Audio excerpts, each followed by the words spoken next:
Bonjour, c'est Denis de francetransaction.com. Je suis ravi de vous retrouver pour un nouvel épisode de ce podcast Les Vendredis de l'épargne. Et aujourd'hui, je vais échanger avec vous sur les ETF. Les ETF, vous en avez sans doute entendu parler, ils sont très en vogue actuellement. 15% des investisseurs français en détiendraient dans leur portefeuille. Et nous allons voir quelques points que vous ignorez peut-être encore sur ces produits financiers. Allez, mettons nos lunettes, c'est parti, les ETF. Donc nous allons aborder plusieurs points. Déjà, ce qu'est un ETF, on va être assez bref sur le sujet. On va différencier évidemment les ETF passifs, sans doute les ETF que vous connaissez, les ETF indiciels, des ETF actifs, ainsi que différentes variétés d'ETF qui permettent de jouer la baisse des marchés ou qui permettent de se couvrir contre le risque de change. Et puis, évidemment, nous allons voir comment choisir ces ETF avec les principales caractéristiques qui sont en fait généralement recommandées et sur lesquelles j'ai quelques bémols à formuler, puisque ça, enfin, on verra, on dirait tout à l'heure, mais tout ce qui est annoncé, en fait, me semble un peu daté et n'est plus vraiment à l'ordre du jour. Mais bon, voilà, les réseaux sociaux, on sait ce que c'est. Alors, les ETF, ça n'a rien de nouveau. Les ETF, ça existe depuis plus de 30 ans outre-Atlantique, aux USA. En fait, un ETF, c'est un fonds coté en bourse. D'accord. Donc ça, c'est vraiment important parce qu'on va voir au niveau de la gestion des risques. Donc c'est un fonds coté en bourse qui n'est pas géré par un gestionnaire, un être humain, qui est simplement un programme informatique qui réplique des positions. Donc le plus simple, celui que vous connaissez, sont les ETF indiciels, donc qui sont chargés de répliquer la valorisation d'un indice, en fait la position de l'indice. Donc l'indice Nasdaq par exemple, vous souhaitez investir sur l'indice Nasdaq, la possibilité pour vous, c'est soit vous achetez toutes les valeurs de l'indice Nasdaq et dès qu'il y a un changement de pondération d'un poids par rapport à un autre ou d'une sortie d'une valeur ou d'un autre, vous devez faire passer vos transactions. Bon, c'est un peu pénible. Donc c'est pour ça que pour que ce soit plus facile, vous pouvez acheter l'ETF qui réplique l'indice Nasdaq, du moins qui est censé répliquer l'indice Nasdaq, puisqu'il y a quand même une petite nuance qui a son importance. Et pour vous, en fait, vous misez sur ce fonds-là, vous investissez dessus, et puis voilà, vous suivez l'indice, vous en sortez, il suffit de vendre votre position ETF Nasdaq, et voilà, la messe est dite. Alors, donc, la subtilité, c'est que les ETF sont vraiment des fonds cotés en bourse. Donc, par rapport à nos beaux NVI, SICAV ou fonds commun de placement, qui, dont ces fonds-là, eux, ont une valeur liquidative. D'accord. C'est-à-dire que le gestionnaire euh, regarde la valeur de son portefeuille, la réactualise, par exemple, toutes les semaines, tous les jours, ou toutes les 2 semaines, ou une fois par mois, peu importe, et publie cette valeur liquidative. Si vous souhaitez investir sur son fonds, vous allez acheter des parts à la valeur liquidative qui est publiée. Les ETF sont cotés en bourse. Donc la cotation en bourse, c'est du temps réel.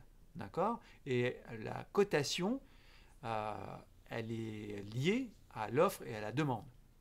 Donc le cours de l'ETF ne réplique pas l'indice. C'est là où il y a pas mal d'investisseurs qui se prennent un peu les pieds dans le tapis. C'est-à-dire que si je souhaite investir sur l'indice Nasdaq, je passe un ordre d'achat de l'indice de l'ETF Nasdaq. Si j'ai que des vendeurs en face de moi, et je suis le seul acheteur, par exemple, parce que les marchés baissent actuellement de 10% aujourd'hui, il n'y a pas d'acheteur, mais tout le monde veut vendre sa position, ils ne mettent pas d'ordre à court limité, je peux acheter l'indice Nasdaq qui a une valeur bien inférieure à celle à laquelle cote réellement l'indice Nasdaq, puisque le fonds, lui, est coté en bourse, et donc son cours évolue en fonction des ordres d'achat et des ordres de vente.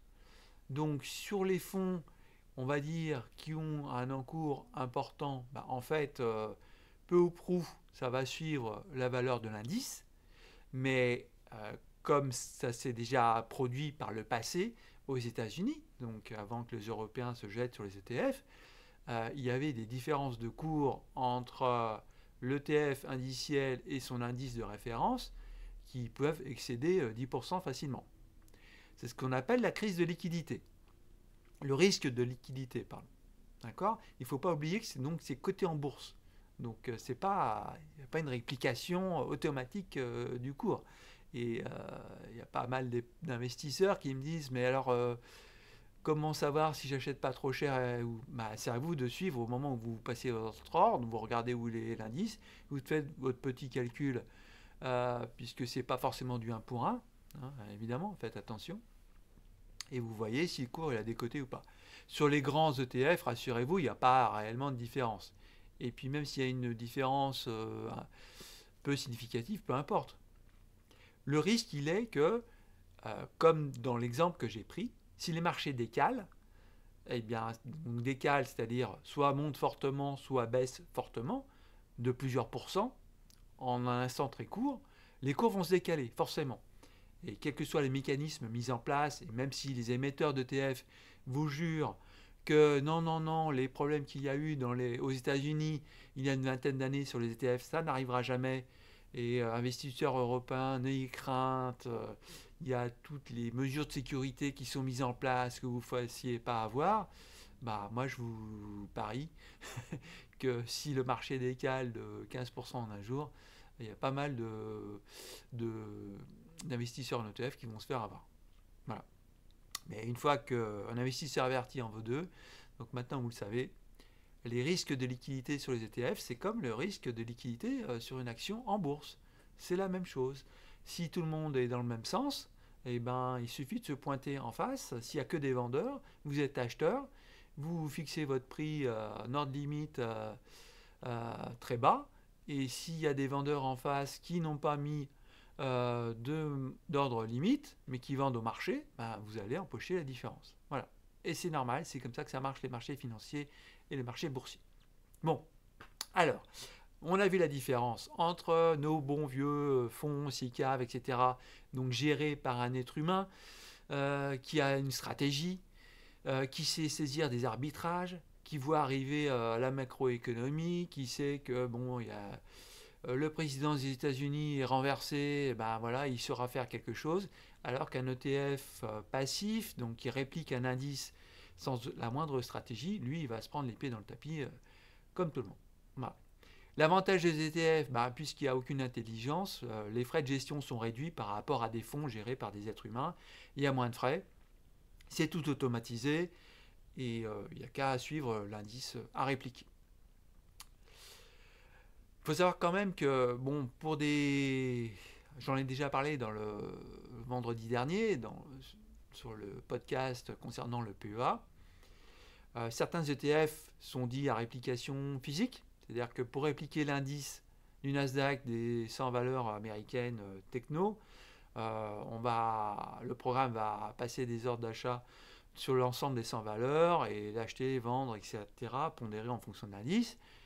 Mais il y a aussi des ETF synthétiques, donc qui eux répliquent rien du tout.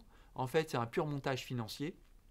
Et en fait, ils vont acheter un panier d'actions bien défini, rien à voir avec l'indice de référence, et ils vont passer un contrat de swap, donc d'échange de flux financiers, avec une autre entité qui, ce swap, va échanger le rendement de ce panier d'actions contre le rendement de l'indice de référence. Voilà.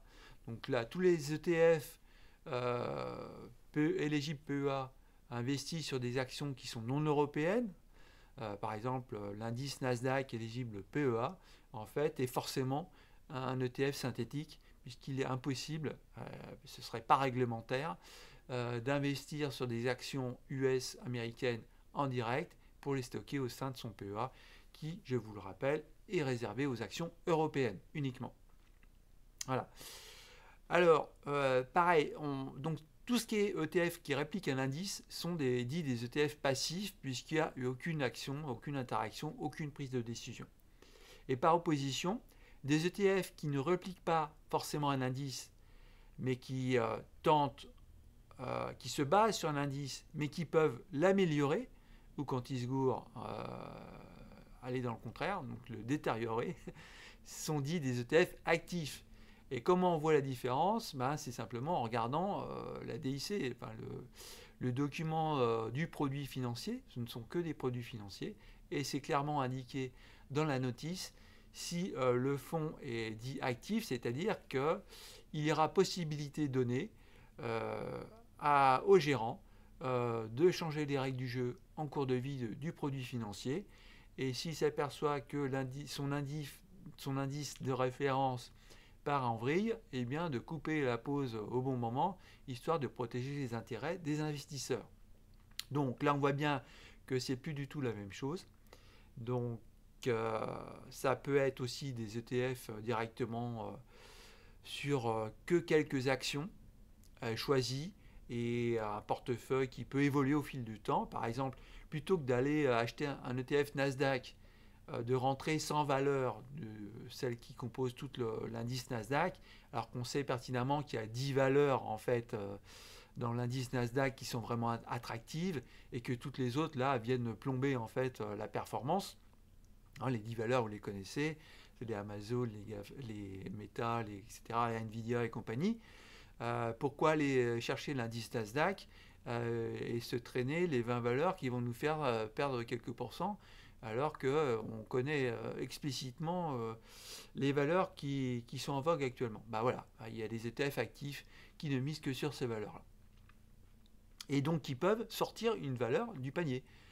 Quand Tesla se met à décrocher, ils peuvent très bien dire, bon, on vire Tesla de notre portefeuille d'actions et on en fait rentrer une autre qui nous semble mieux pour le court terme. Et après, re-rentrer Tesla, c'est la vraie stratégie. Donc opposer ETF actif ou ETF passif, ça c'est vraiment aucun sens. C'est vraiment, alors là, c'est trouver des trucs sur les réseaux là-dessus, c'est n'importe quoi. Enfin, d'après moi, après chacun son opinion. ETF passif, c'est quand, pour moi, on a recours à ce type d'ETF en fond de portefeuille. On n'a vraiment aucune anticipation court terme sur les marchés ou à moyen terme.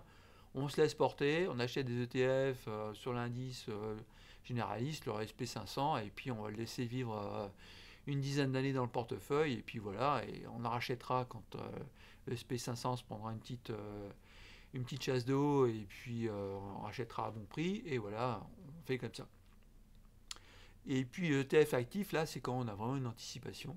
On pense que, par exemple, je sais pas moi, le secteur du quantique, des ordinateurs quantiques, va décoller vraiment. Bon, voilà, on va aller chercher de ETF actifs sur le secteur et pas sur un indice généraliste quantique pondu par MSCI, puisqu'il a des billes dedans. Enfin, on va être un peu plus fin que ça pour aller chercher le secteur qui nous plaît et miser là-dessus. Voilà ce que je voulais dire sur le sujet. Alors, le marché des ETF, bon, je l'ai dit, là, de toute façon, vous en entendez parler quasiment tous les jours si vous suivez un peu les infos. Donc, le business est super florissant. Alors, il y a eu 14 662 ETF qui sont émis au niveau mondial. Donc, les établissements financiers qui émettent des ETF se frottent les mains. Là, c'est vraiment du pain béni pour eux. Ils créent autant d'indices que les consommateurs peuvent en demander. C'est un peu du n'importe quoi, on est bien d'accord. Les encours, on arrive quand même à 17 650 milliards de dollars. Ça, c'est les chiffres de l'été dernier. Enfin, c'est 2025. Mais donc ça commence à être conséquent. Et puis pour nous, investisseurs français, les ETF, vous les retrouvez maintenant partout. Évidemment, compte titre ordinaire. En PEA, la liste des ETF éligibles, PEA. Donc pour rappel, vous pouvez bien investir sur tous les marchés actions du monde. Américains évidemment, mais chinois, indiens. Il y a des ETF maintenant vraiment qui sont éligibles PEA pour tous les secteurs des marchés actions. Par contre, ETF obligataires, vous ne pouvez pas encore les rentrer sur le PEA. En assurance vie ou en PER, que ce soit bancaire ou PER assurance. Donc les secteurs, évidemment, actions, obligations. Alors, juste un point, ETF, obligations, passifs, c'est juste, non, ça n'a aucun intérêt. Les obligations sont des instruments financiers ça fera évidemment l'objet d'un podcast spécifique, mais sont des actifs financiers pour lesquels il faut avoir une stratégie. Pas comme les actions, on peut se laisser porter et puis il y a des rendements, etc. Les obligations, il faut quand même s'y connaître un peu plus. Et donc les ETF obligataires passifs qui ne font que répliquer un indice obligataire, il n'y a vraiment aucun intérêt. Autant aller là pour le coup vers des ETF actifs en obligation. Mais bon, j'y reviendrai. Avec les ETF, vous pouvez évidemment suivre le cours de l'or, en dollars, de l'once d'or ou de ce que vous voulez, l'argent, du pétrole, du cuivre, tout ce qui vous passe par la tête. Vous trouverez des ETF sur ces secteurs-là. Par contre, en revanche, ils ne seront pas tous éligibles PEA, évidemment. Hein, puisque PEA, il y a quand même action. Le A, ça veut dire action, donc il faut quand même respecter au moins quelques petits points de règlement. Et puis des indices sectoriels, je le disais tout à l'heure, en fait, les émetteurs d'ETF répondent à la demande. Hein.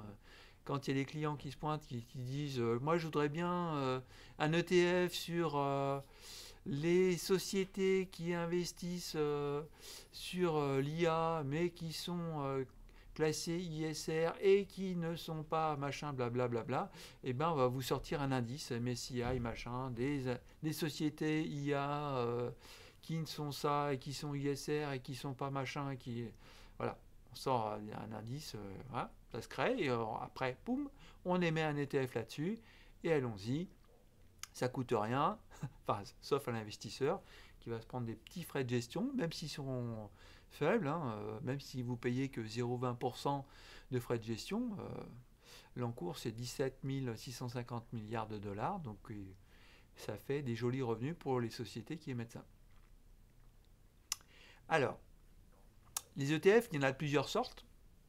Il y a aussi des ETF qui vous permettent, donc un ETF va vous permettre de jouer la hausse des marchés. C'est la grande stratégie des investisseurs. Mais évidemment, on peut jouer la baisse des marchés. Alors c'est pourquoi il y a des ETF qui s'appellent short, c'est-à-dire que quand l'indice de référence baisse, eh bien, le cours de cet ETF est censé monter puisque ça joue la baisse, ça vend l'indice. Donc on peut jouer la baisse d'un panier d'actions, d'un indice, certaines actions, de secteurs, etc. Donc si vous n'êtes pas investi sur le domaine, sur le secteur, c'est que vous anticipez une baisse. Vous pouvez très bien acheter un ETF short. Ou vous êtes déjà investi par exemple sur le Nasdaq et vous craignez que dans les semaines à venir, ils se prennent une gamelle de 10-15%. Vous pouvez tout à fait investir sur un ETF short et calculer votre couverture, histoire de ne pas vous faire exploser. Et de contrebalancer cette baisse anticipée. Et si vous voyez juste et que effectivement votre portefeuille, l'indice Nasdaq se casse la figure, eh bien vous serez gagnant sur votre ETF short que vous pourrez alors revendre, dégager des plus-values. Et donc au moment de la reprise du Nasdaq vers la hausse, puisqu'un jour ou l'autre ça va forcément repartir à la hausse, vous aurez effectué une bonne opération.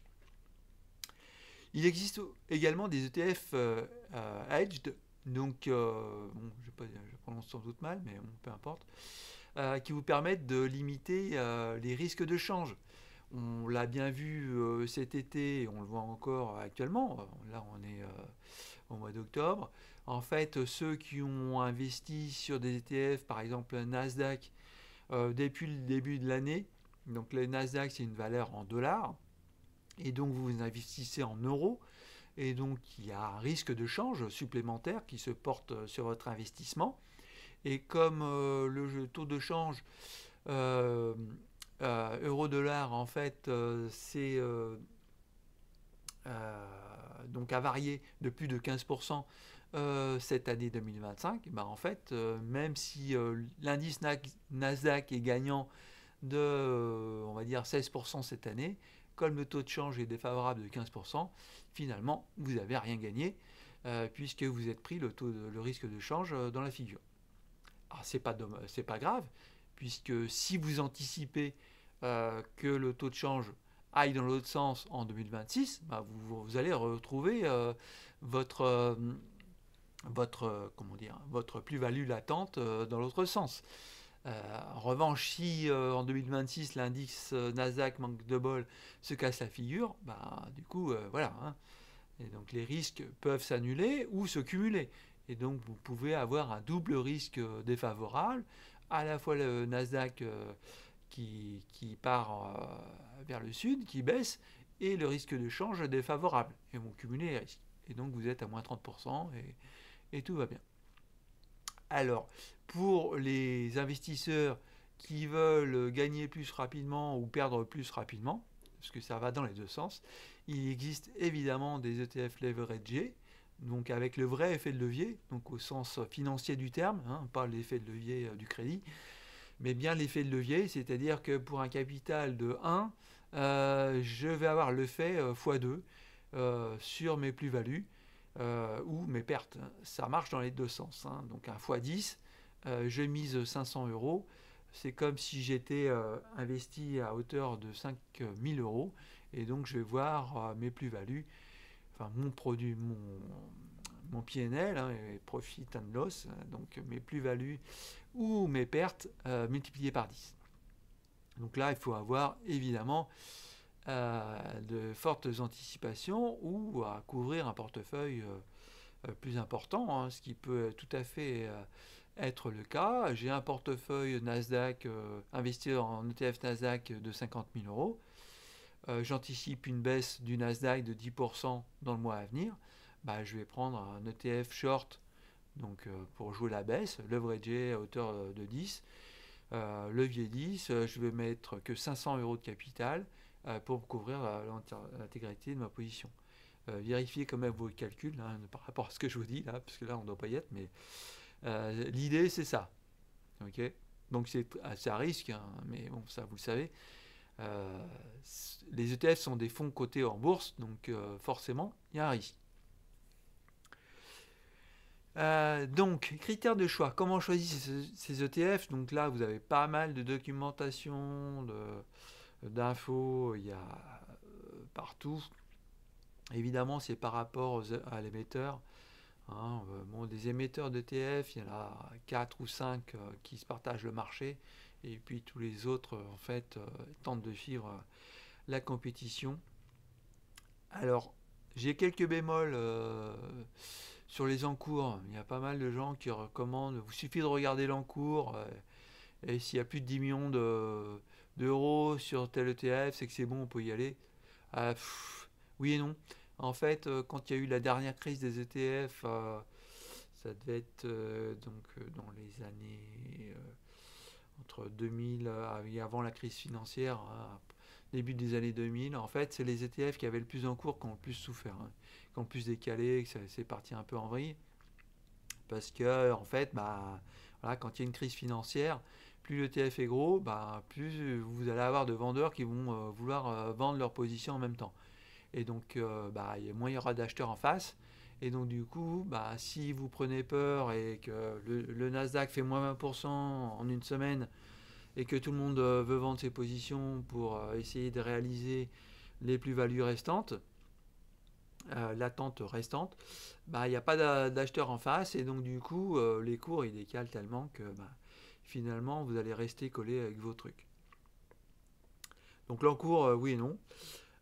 Les frais oui, alors ça par contre les frais il faut faire attention parce qu'il n'y a pas que les frais de gestion, il y a beaucoup d'investisseurs qui ne se focalisent que sur les frais de gestion. C'est vrai que c'est important, c'est ce qui fait le succès de ces ETF, c'est qu'on investit sur des fonds finalement avec des frais de gestion très faibles par rapport aux fonds gérés par des professionnels, enfin activement on va dire.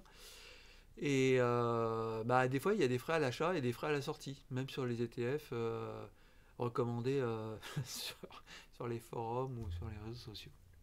Tracking error, non c'est bullshit puisque en fait on s'en fout. Ce qu'il faut savoir c'est que l'émetteur de l'ETF n'a pas d'obligation formelle de suivre l'indice de référence, son indice de référence. C'est juste que lui, Son objectif, c'est de le faire, mais de suivre l'indice, mais il n'est pas responsable du décalage du cours de cotation par rapport à ce que lui il peut apporter. Donc voilà. Et puis évidemment, si vous êtes un investisseur sur PEA, bah, vraiment ça c'est vite fait. Et il faut choisir un ETF éligible PEA. Mais bon, ça paraît assez basique comme critère de choix. Euh, donc voilà, ce qu'il faut savoir, c'est que le libellé de l'ETF, il est auto-éclairant. C'est-à-dire que, vous voyez, libellé des ETF, ils sont à rallonge parce que justement, ils donnent pas mal de détails.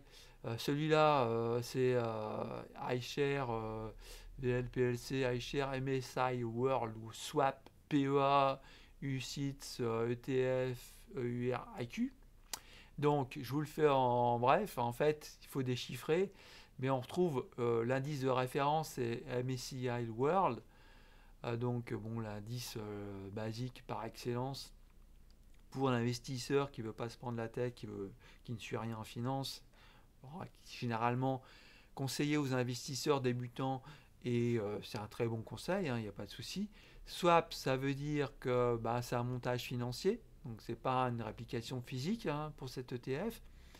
Et forcément, puisque il y a PEA dans le libellé, donc ça veut dire qu'il est éligible PEA, donc c'est forcément un ETF swap, puisque je vous rappelle, MCI World, c'est un ETF généraliste des marchés actions, principalement US, américains, et exclut pas mal de marchés actions, donc sur les marchés émergents notamment, être assez peu investi. Donc c'est pas un, c'est voilà, bon, un ETF avec un indice américain, voilà, pour faire simple.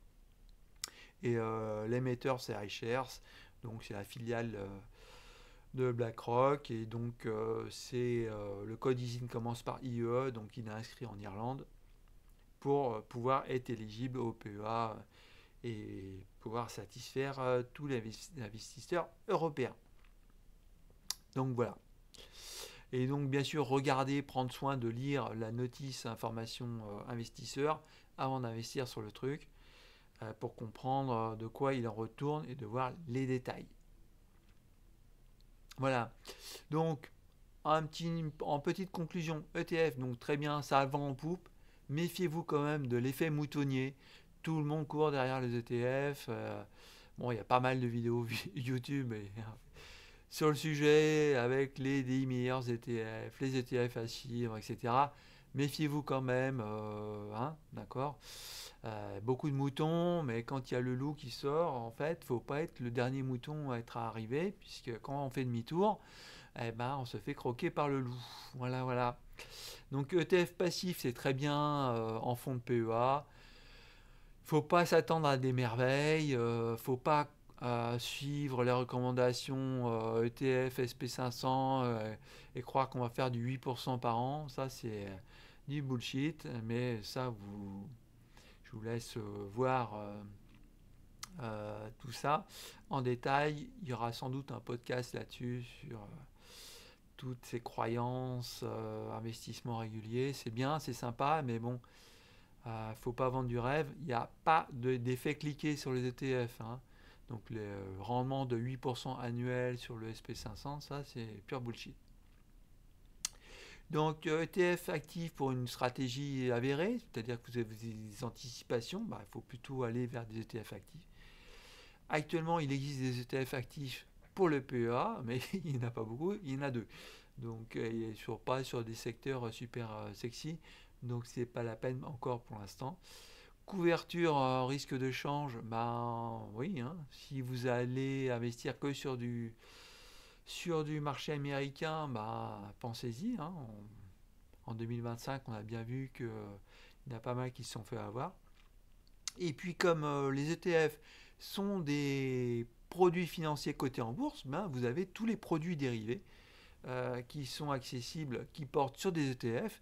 Et donc si vous voulez en fait avoir un vrai effet de levier, plutôt que de vous orienter sur des ETF à effet de levier, j'arrive pas à le lire, autant aller vers les produits dérivés, ça vous coûtera moins cher et vous pourrez avoir un effet de levier bien plus conséquent. Là, c'est vraiment que pour des investisseurs avertis, hein. Si vous n'êtes pas connaisseur de tout ça, c'est pas la peine d'aller jouer là-dessus pour le moment. Déjà, commencez par vous faire la main sur des ETF avec des indices généralistes. Voilà, c'est fini pour ce vendredi. Je vous souhaite un excellent week-end. Faites le tour des ETF. De toute façon, vous en entendez tellement parler que forcément, il faut commencer à regarder tout ça et regarder les ETF actifs, hein, puisque aux États-Unis, ce sont les ETF actifs qui ont le vent en poupe, hein, et les ETF passifs, je vous l'ai déjà dit, hein, ça fait 30 ans que ça existe. Et bon, c'est bien pour Madame Michu, mais bon, dès qu'on commence un peu à comprendre comment marchent les marchés financiers, les ETF passifs, franchement, c'est pas très sexy. Et les ETF actifs, quand on les choisit correctement, ont des rendements bien supérieurs. Voilà, allez, bon week-end et à vendredi prochain.